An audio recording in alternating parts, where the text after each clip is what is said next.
Second book of Samuel from the Message translation of the Bible. Shortly after Saul died, David returned to Ziklag from his rout of the Amalekites.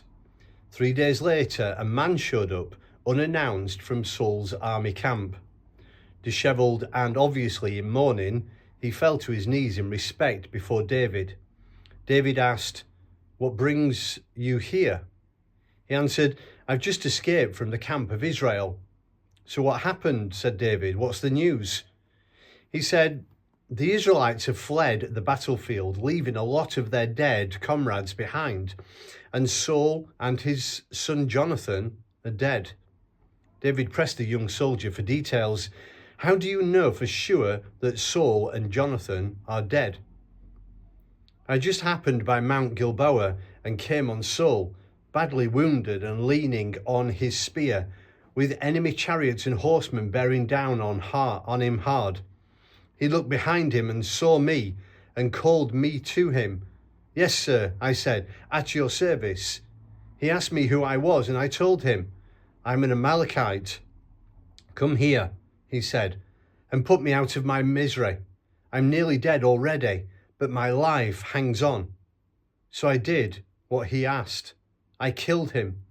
I knew he wouldn't last much longer anyway. I removed his royal headband and bracelet and brought them to my master. Here they are."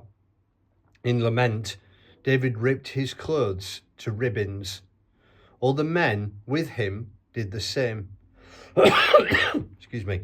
They wept and fasted the rest of the day, grieving the death of Saul and his son Jonathan, and also the army of God and the nation Israel, victims in a failed battle. Then David spoke to the younger soldier who had brought the report. "Who are you, anyway?" "I am from an immigrant family, an Amalekite." "Do you mean to say," said David, "that you weren't afraid to up and kill God's anointed king?" Right then, he ordered one of his soldiers, "Strike him dead." The soldier struck him, and he died. "You asked for it," David told him. "You sealed your death sentence when you said you killed God's anointed king." Then David sang this lament over Saul and his son Jonathan and gave orders that everyone in Judah learn it by heart. Yes, it's even inscribed in the Book of Jashar. O Gazelles of Israel, struck down on your hills, the mighty warriors, fallen, fallen. Don't announce it in the city of Gath.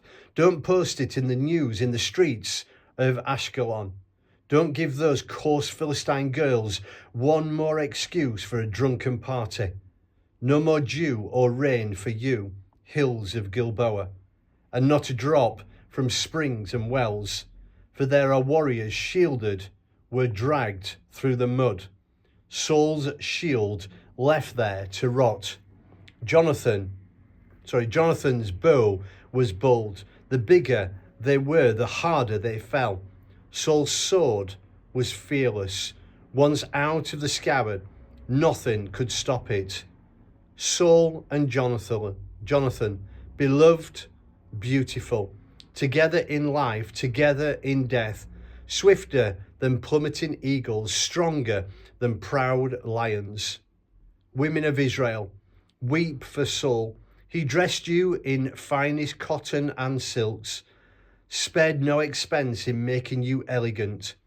The mighty warriors, fallen, fallen, in the middle of the fight. Jonathan struck down on the hills. Oh, my dear brother Jonathan, I'm crushed by your death. Your friendship was a miracle wonder, love far exceeding anything I've known or ever hoped to know. The mighty warriors, fallen, fallen, and the arms of war broken to bits.